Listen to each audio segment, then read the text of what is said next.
Welcome back to Breaking the Silence podcast, where we have real, honest, and sometimes uncomfortable conversations about healing, mental health, relationships, and the emotional experiences many of us grew up with, but were never really taught to process.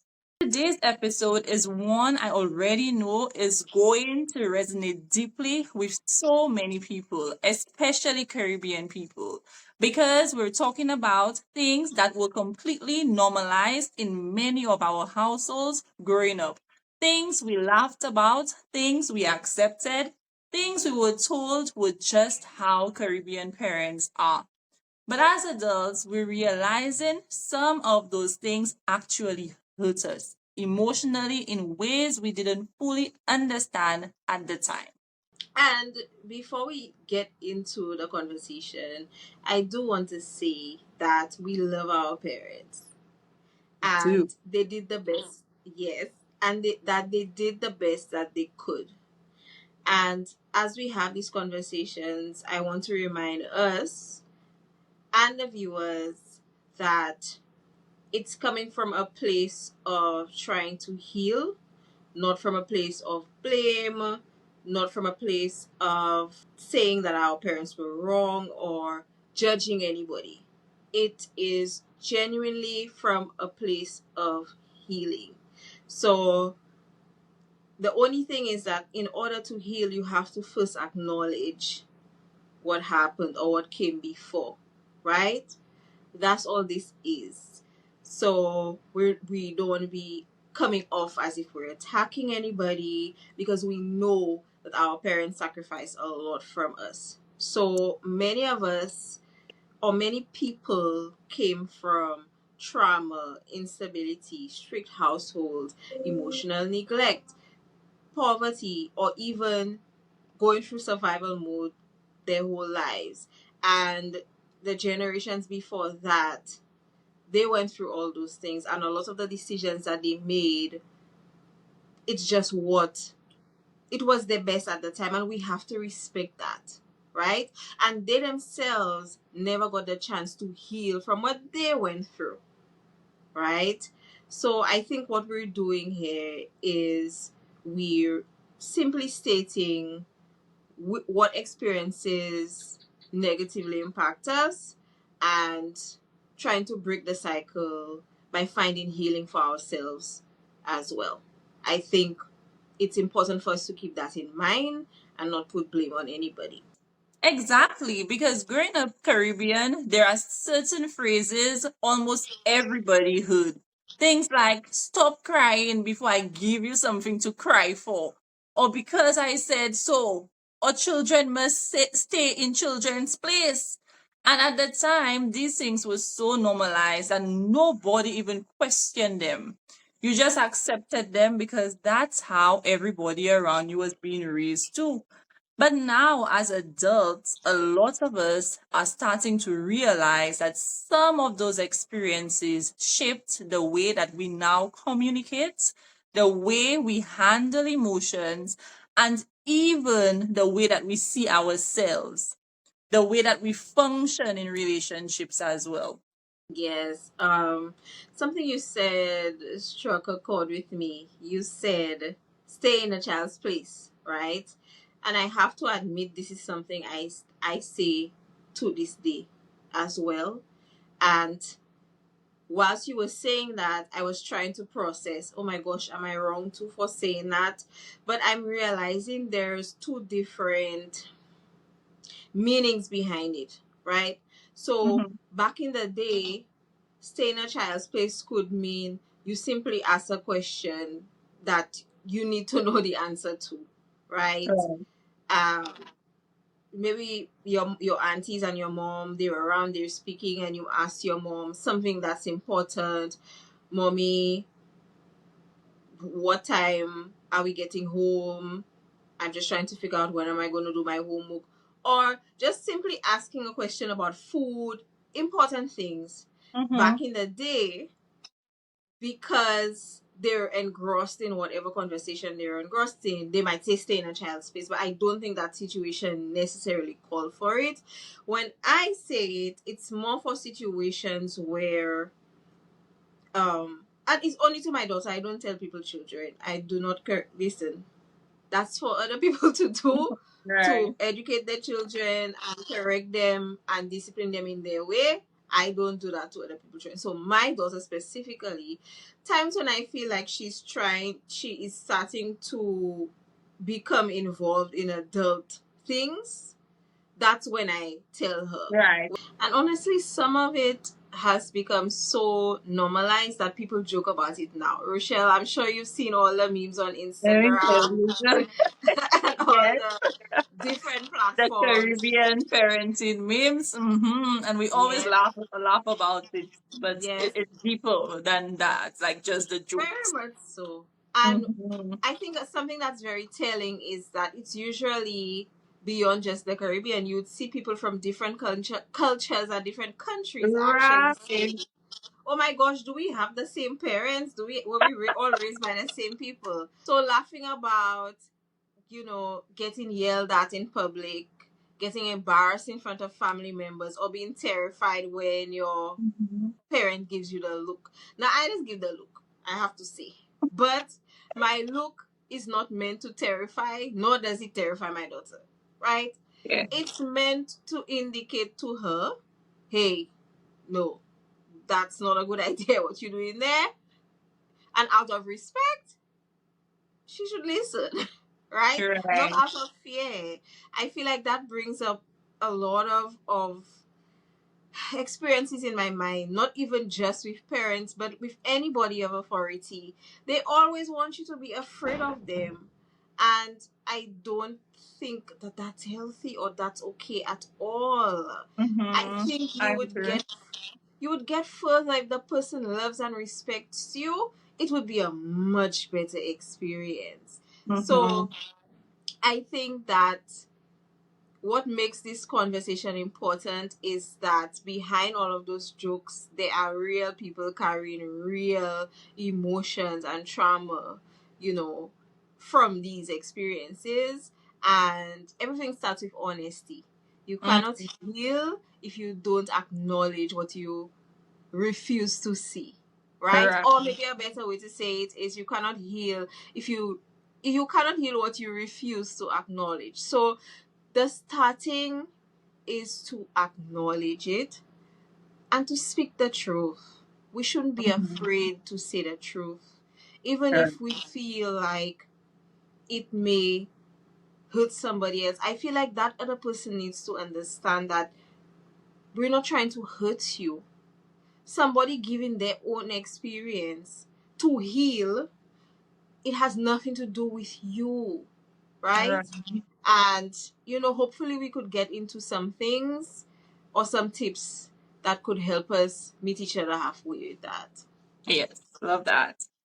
Cassie, let's talk about when parents think that when they provide, that is love. And I'm sure for those watching, a lot of you had that experience.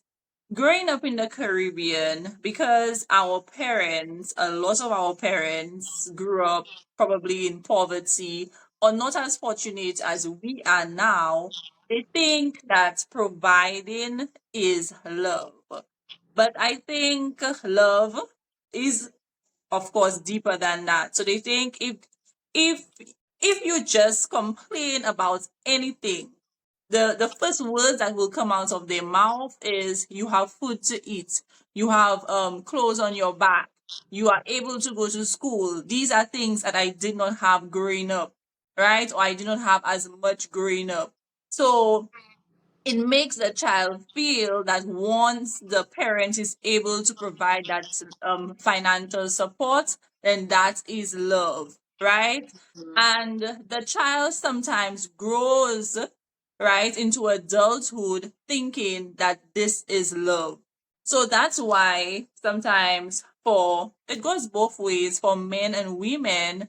They if their partner is able to provide for them, they they think that their ability to do that alone is love. But Right. love should be more than that. And we have to give our parents grace too, because let's say that let's accept and let's see it from their point of view. They don't know better, right? But parents like raising their children now, you should not make your child feel like just providing is love. Sometimes the children come to you and they want to express, how they feel about certain things, and we will just shut them down completely. Oh, don't tell me about this because you have food, you have this, you have that, you have that. And because of that, the child ends up suppressing their emotions. Right? So parents, please, it's wonderful that you're able to provide for your child financially, and sometimes that can be a form of love, but that alone shouldn't like be your definition of love, because it does have an impact on the child growing up. And then sometimes when the child grows up and the child realizes that love is deeper than that, they go out looking for that love, like they themselves are now trying to like form the definition of love. So they go exploring, and sometimes they end up getting hurt. They should know what love is from small. Right. Well, I do like that you made a distinction in saying that yes, providing for your children is a form of love. So It we is. do want to acknowledge that. I think what you're saying is that's not all. There is more, There is right? more. And some people do not acknowledge the more or don't even know about the more because they didn't receive it. But what you just said, what I was hearing was just a repeating of a cycle. The reason why certain parents would shut their children down is because they were shut down before, and like it's literally trauma going down Mhm. generations. And there needs to be that one person in that generation who's To going break to that stop cycle. and face it and change it. And that's what I think is not happening. But you did say, parents, we need to teach our children that love is more than that. Yes. I will say though, not every parent can. Not every parent can because they didn't have it, so they don't know what it looks like. And That's it's why I said almost that we need to give them some grace, but we growing right, up, we know better, so we should try to right, break that cycle. right. So just as you said, knowledge is power, right? Right. So the more you know, you strive for better. And those before you who didn't know, you give them grace. They're human beings just like you who did the best Mm-hmm. that they could. You cannot get upset with a blind man because he cannot tell you what color the sky is right now. Right, right. You understand? And I Mm-hmm. feel like that was a very big realization for me growing up, especially my transition from a child into a woman, my relationship with my parents, because it was, there are a lot of points that were strained. And only when I became an adult, I realized I cannot be upset of my parents for these things. Look at how they grew up. Look at what they knew. That's what they Mm-hmm. knew. I go back to the same thing. It's like getting upset with a blind man for not being able to tell me if the sun is setting or what's happening because he can't see, right? Right. So when I learned it, then I started trying to figure out, okay, what can I do better? What can I do differently? What kind of changes that I can make? And that's why I'm excited about this conversation, is Yes, because I'm me too. sure I'm going to learn a lot. And, you know, in us learning together and sharing it, other Yeah. people watching can learn things too and can comment and let us know how they feel, right? Yeah. Guys, the comments are always open. Don't be afraid. Feel free to drop any comments or questions that you have, and we will be sure to respond or in the comments or even in a future episode. And Kathy, another topic or conversation that is extremely important is how normalized domestic violence was in many Caribbean households. So many children they grew up witnessing screaming, fighting, cheating, manipulation, intimidation. And it was often treated like that was like normal in a relationship. You would hear the neighbors fighting, the neighbors screaming, and I too, as a child, I can almost hear those screams and seeing those fights on the streets and all of that. And this can have a very negative impact on children who witness that, right? When they transition into adulthood. And the sad thing is that nobody talked about the emotional impact that this had on the children witnessing all of that violence. So what you were saying about children witnessing the violent acts, right? You know, what came to my mind was that I feel like part of that has to do with the school system and the beating. Maybe not now, but back in my time, I think that it made children very violent. I don't think that, you know, I think that was one of the biggest way at a young age it started normalizing physical violence. Mm. And some people might disagree and some people might feel like, oh, if they don't want to hear they will feel.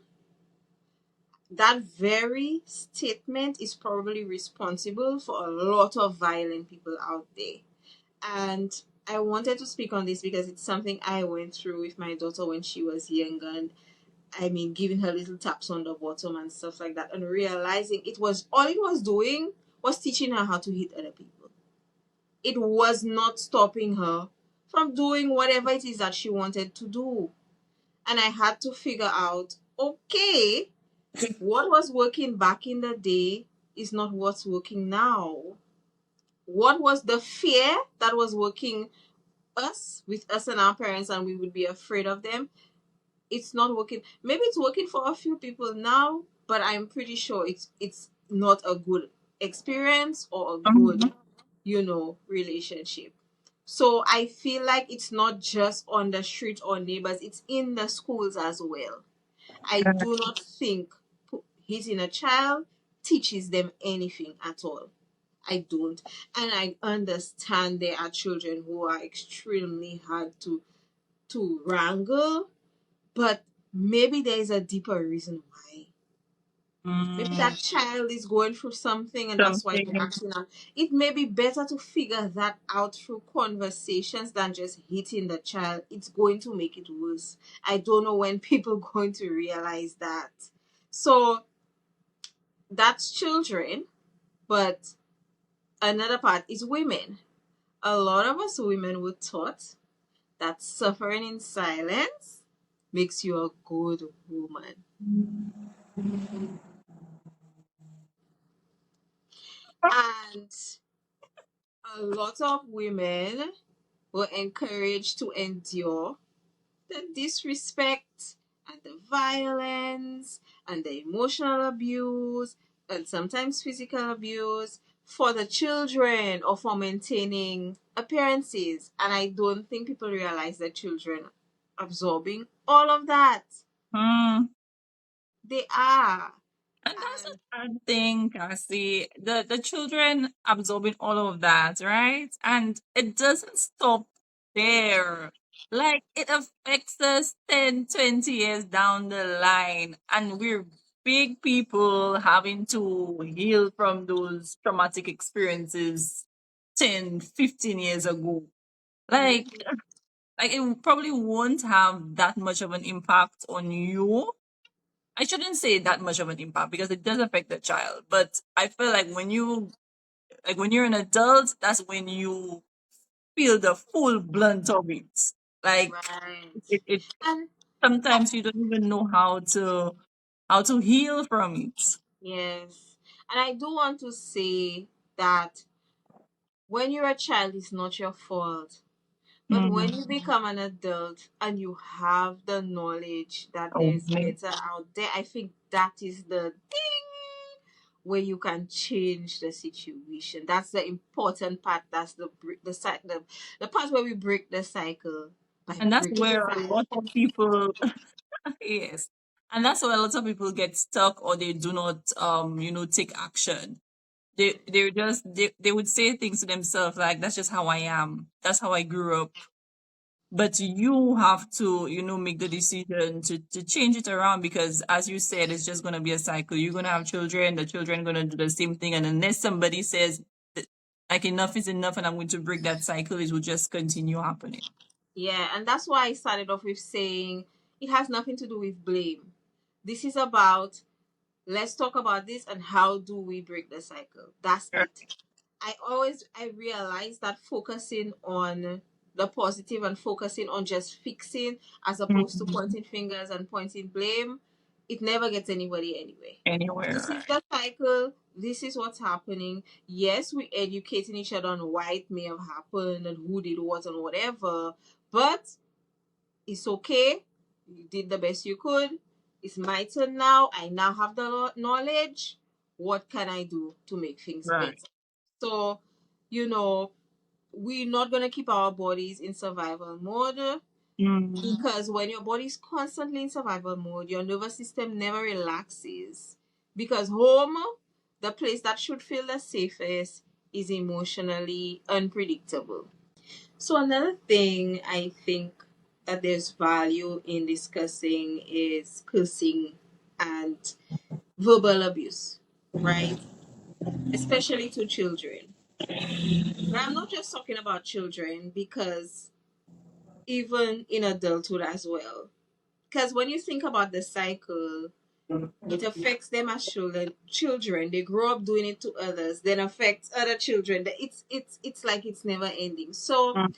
I feel like cursing is heavily normalized, and it's, especially when speaking to children, there are some people who would speak extremely harshly. They would Yep. curse you, they would insult you, they would humiliate you during moments of anger, and then afterwards pretend like it never happened. And I don't think that that's okay. I don't think that afterwards just saying, but that's how I talk. No, you have a responsibility to be able to control yourself. And I don't understand why it's normalized. I don't understand.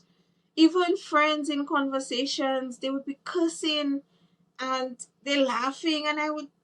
always feel like Like that it has was become a strange. part of Yeah, them. and they're like, It well, that's doesn't just how we even, talk. And yeah, I it said, doesn't even have to be why?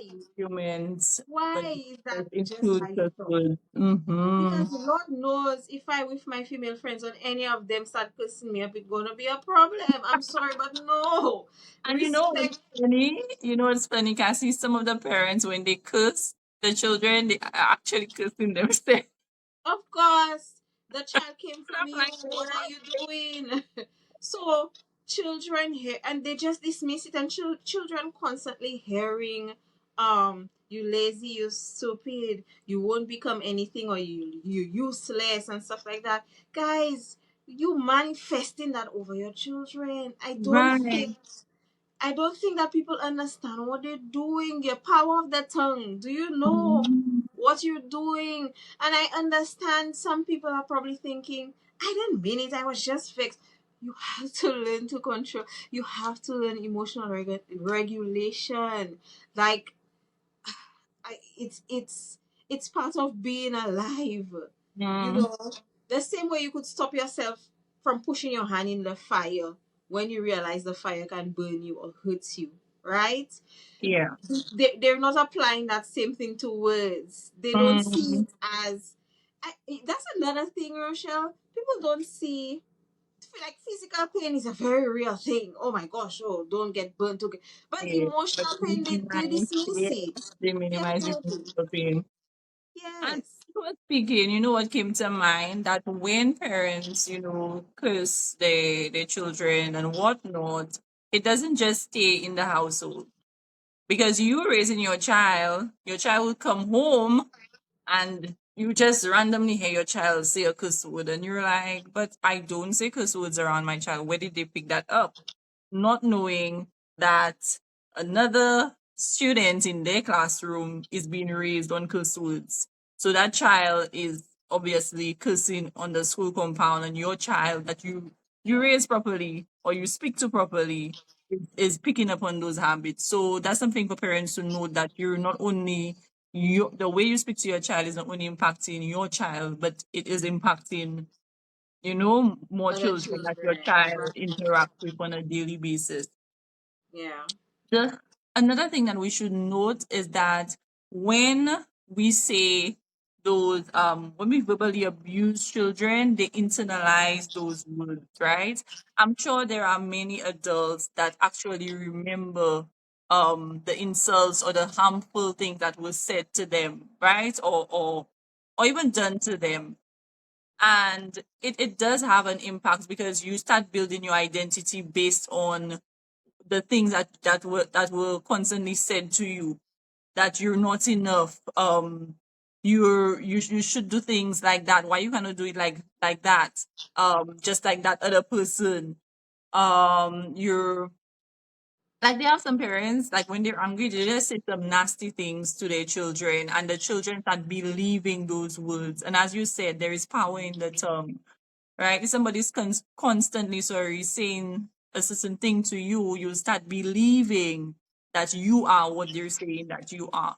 So, parents, I'm sure that you want better for your children, right? You want them to grow up knowing that they are worthy, they will contribute to society, and so on and so forth. So be mindful that from young, what you say to them, it kind of molds them into the person that they become as an adult. Yes. So verbal aggression affects self worthiness. So your self worth, just Mm, as you were saying. And some adults now struggle with their confidence, their self esteem, trusting themselves, trusting their gut and their intuition, right? How they make decisions, emotional security, and always feel like they have bad luck in relationships because of verbal aggression that affected their self worth. And mm, hearing years of negative things being spoken yeah. over them during childhood. And I have certain friends that speak about themselves negatively, and I always tell them, I wish you could see what I see in you.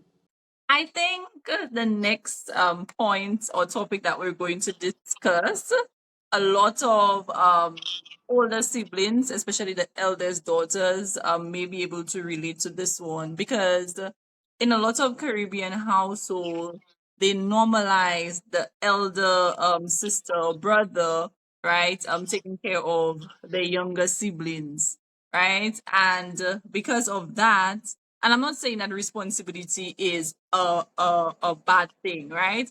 But many children, they will carry in emotional and physical burdens, right? That will far beyond what a child should have been responsible for, right? So some older siblings, they became second parents before they even fully understood what childhood should feel like, right? It's like they did it in reverse. They were parents before they even experienced childhood. Yes, you're right. A lot of them were cooking and cleaning and ironing, doing the homework, putting helping with homework, putting them to bed, babysitting. And that's not fair. You're Just robbing you the saying, child just of you their saying all child. of that, I could feel the physical burden, the emotional Of course, it's not child. fair to them because Their, they're children their too, and they children. need to enjoy their life too and do that, go through all the stages that are necessary to become a healthy adult. That is part of childhood, and when you force them to skip that, then they don't know how to do it right, and they're an adult and they're having a hard time. I feel like a lot of parents joke about the child being the built-in babysitter, but that's not okay. It's Yeah. exhausting for the children, you know, expecting them to constantly put in everybody's needs, the household's needs before theirs, and they cannot be a child. And sometimes too, it's not even the parents. It's not entirely their fault, because sometimes single parents, they have to go out and work. right? And probably during that period, they for some reason they have nobody to babysit. So they're forced to put the elder siblings through that, which is very unfortunate. I just wish like we had certain places or programs in place for these type of situations, because at the end of the day, you as a single parent, you have to try and make ends meet, and sometimes that's the only way you can make things work. But it really does have an impact on the children growing up, because persons who were parents, same parents as children, when they actually become adults, you find now they're already burnt out because they've already gone through so much in their lifetime. They are more anxious, they are people pleasers because, as you said, they feel like they have to put everybody else's needs before theirs, right? And I just think that if you as a parent you have another option to make things work, please um remove that option of your elder child being the parent to your younger child. I mean, if it's for a short period, a few minutes, you run out, just to get something, and fine. But when it becomes a habit, like that is their role and their responsibility. I don't think that is helpful at all. Yeah. Well, I think this conversation, you mentioning the parent who doesn't have a choice because of how they work, I think that shows us the importance of sexual activity in the first place. It shows us that this is not something casual that you're doing. This is something that can create another life. Mm, Will you be able to take care of that life in the right way? mm. But People, sometimes life is filled of unforeseen circumstances. Things happen, people change. So sometimes it happens even if that is not your intention. and I understand that, but I do want people to take love, intimacy, and sexual activity and have responsibility with it. I Right. feel like, you know, especially in the partner you choose as well, you have That's to very think about important. all of these things, not just this is who I love, but is this a good father? Will this be a Mm, good father to your children? right. So, I think that's a lot for us to um unpack.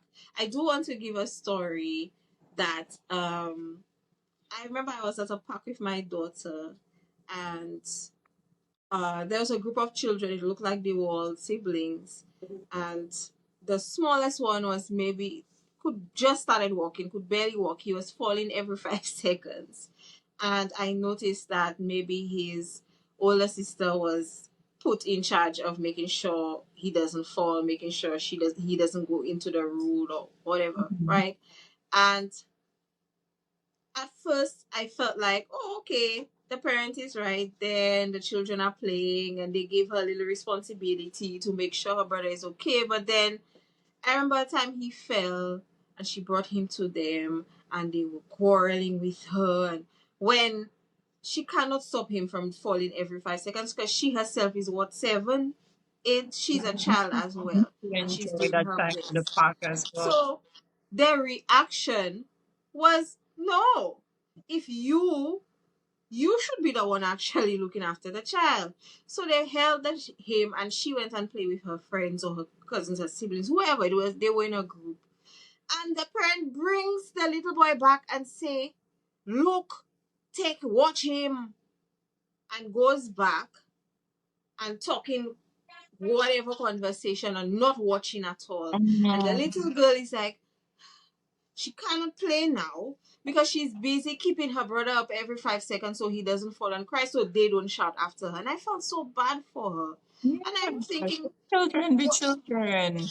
yeah, what kind of person is she going to grow up to be if that's what you have her doing? And it looked like it was beyond, in the moment, it looked like they do that to her quite often, Oh, you poor child. know?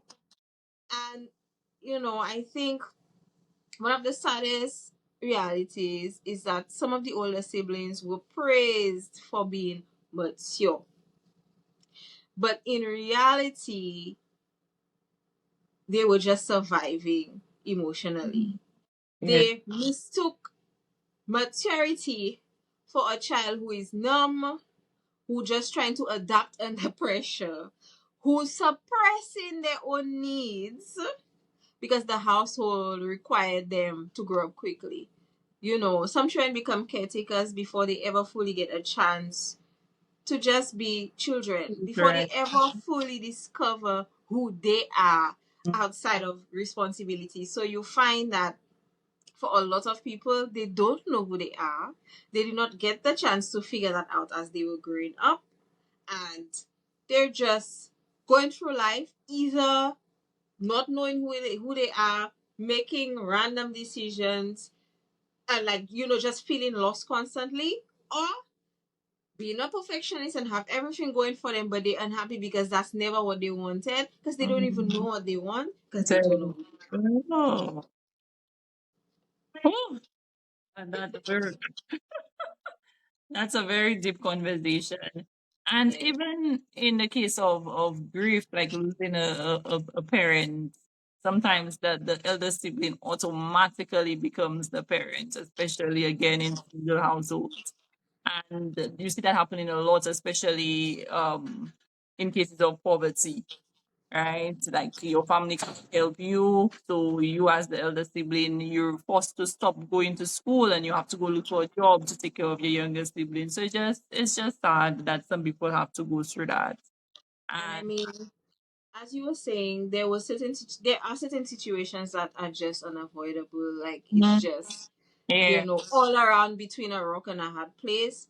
And we're saying that there's grace for all of that. What we are saying is, I think, in the situations where something can be done, something can be changed, something can be helped, let us strive to do that. I think mm, that's what we're saying. yes. Another one is comparison culture and pressure. So, oh, I'm sure all of us have heard, why you can't be like Susie? Mm, Susie in nursing school. mm. Susie doing this and this and that and that and that. Why you cannot Huh? behave like Susie? Yeah. When you go to church, why you cannot sit still like Susie? Why you can't get grades like Susie? What's going on? Mm, Right? And look how much they're helping their mother. Look how much they're doing this, they're doing that. And I have to say, I think it was done from a place of, maybe, look, this person is doing it, so you can do it you too. can do it too. Right? Maybe they thought it was encouraging. Maybe they thought it was gonna inspire you to, But that's it not was a what happens. no, it was a constant cycle of comparison that made many children feel less than. They Mm, feel like who they were naturally was never enough just because they're different, and it's okay to be different. mm. Yeah, and the thing is that comparison it creates pressure instead of confidence. So instead of the children feeling proud of their achievements, many of them they grew up feeling like they had to earn love, praise and acceptance had to be earned like through their performance as a child. So they had to get good grades, they had to be obedient, they had to be productive, and all of that it became tied to their worthiness. So Yes. now many adults, you know what happened, Cassie? They What struggle happened? with, they struggle with perfectionism, anxiety, people pleasing, right? And constantly feeling like they're behind in life because growing up they were conditioned to measure themselves against everybody else. Right? Yeah. Yeah. So, guys, as much as you think you're helping your children by comparing them to other children, you're actually creating pressure. And that pressure, it can impact their confidence, their self esteem, their worthiness. So, be mindful of how you phrase it. You can phrase it differently, right? Yes. Yes. I think you said that wonderfully and perfectly. And like I said before, I want to give them grace because I know um it's about encouragement to them. It's about I want you to do better. I want you to be great. Mhm. It's just a lack of awareness that the delivery is more damaging than the intention. Mhm. It's not portraying the intention, right? Yeah. So it's like the people become deeply insecure because the criticism becomes louder than the encouragement. Mhm. So it's awareness Yeah. and just being mindful, and it all goes back to Everything we've spoken about, it healing starts with awareness, right? And some you people know. are aware, but they're not taking action. So awareness plus action. Mhm. That's how you heal. I definitely feel like the theme for this goes back to if you work on yourself, everything else around you will improve. Improve You it. will impact people for the better. So Mhm. that's why we try to work on ourselves and we're trying to share that. Do you know what I think, or what I think the culprit is for a lot of the trauma that we've been experiencing? What's Yeah, it? take a guess. Take a guess, Rochelle. Mm, It's part of our name. silence. Yes.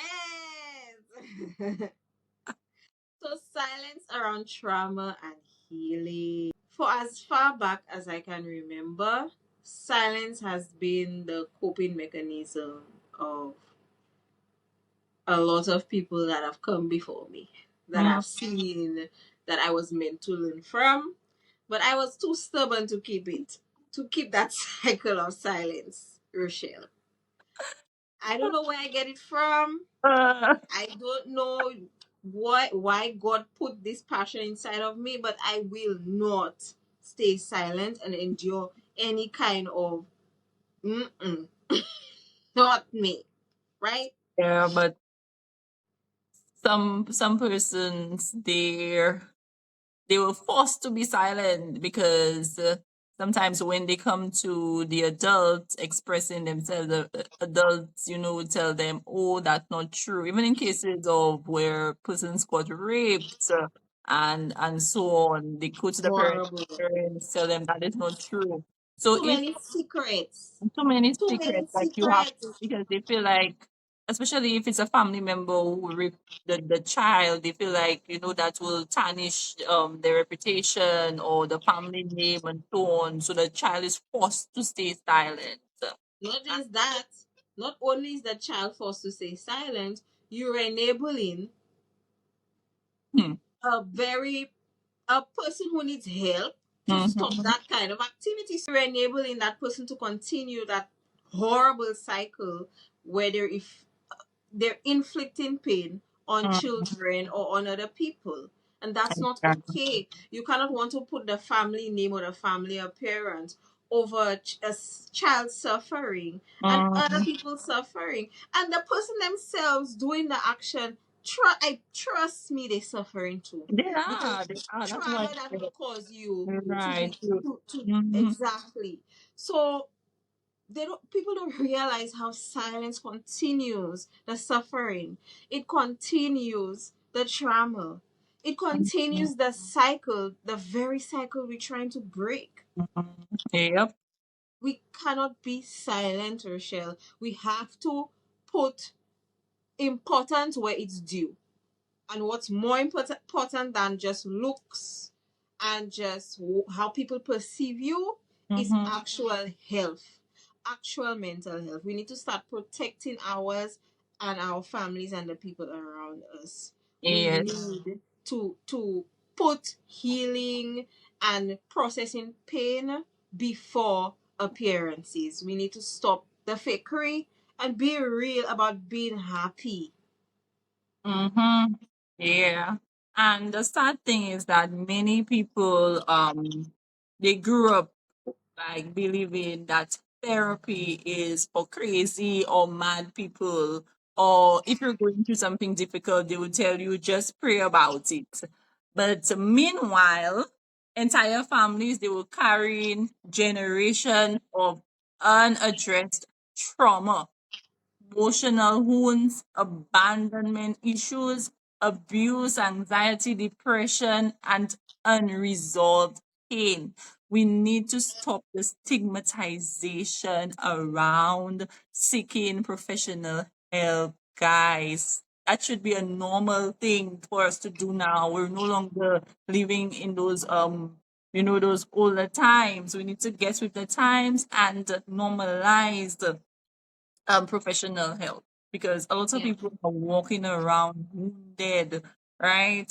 From a child, they haven't healed from the traumatic experiences. They need that professional help. And you know what Yeah. happens when they ignore and they do not seek that professional help? They end up hurting other people through their actions.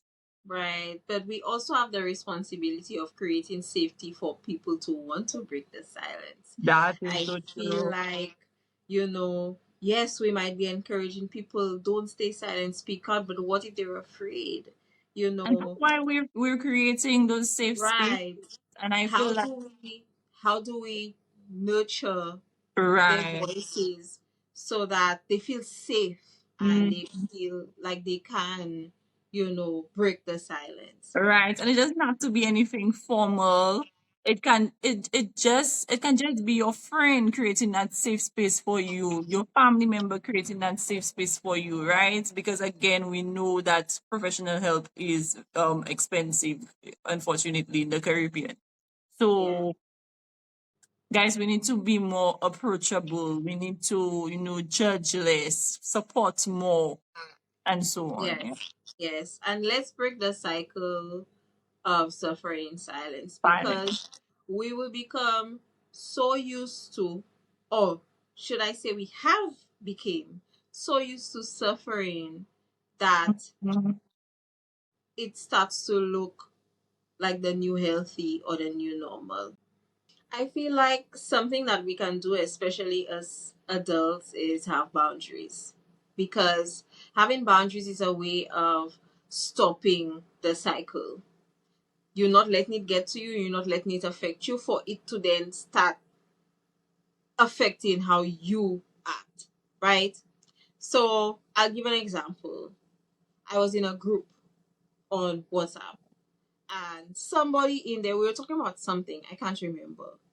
And somebody in there, I felt, disrespected me and spoke to me in a rough, harsh, kind of violent way. I took myself right out of that group. Peace out. Okay? Because when I stay there and take it, you know what's gonna happen?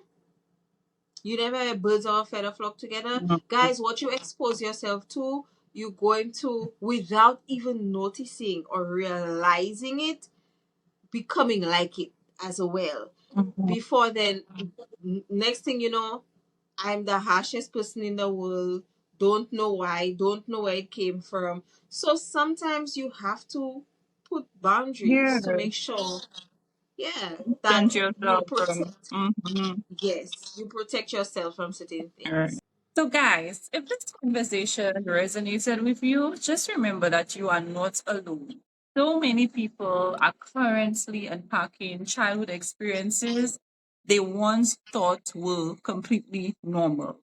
And healing, it doesn't mean hating where you came from. It means understanding what affected you and choosing healthier ways forward. Many of our parents love us deeply, but they just don't know how to express it in a Mm, healthy manner. And understanding that can create compassion without dismissing our pain. So mhm, give yourself grace, give your parents grace, and also give yourself permission to heal, to set boundaries, to mhm. communicate better, and create emotionally healthier relationships moving forward. So thank you guys for tuning into Breaking the Silence podcast. Until next time, bye.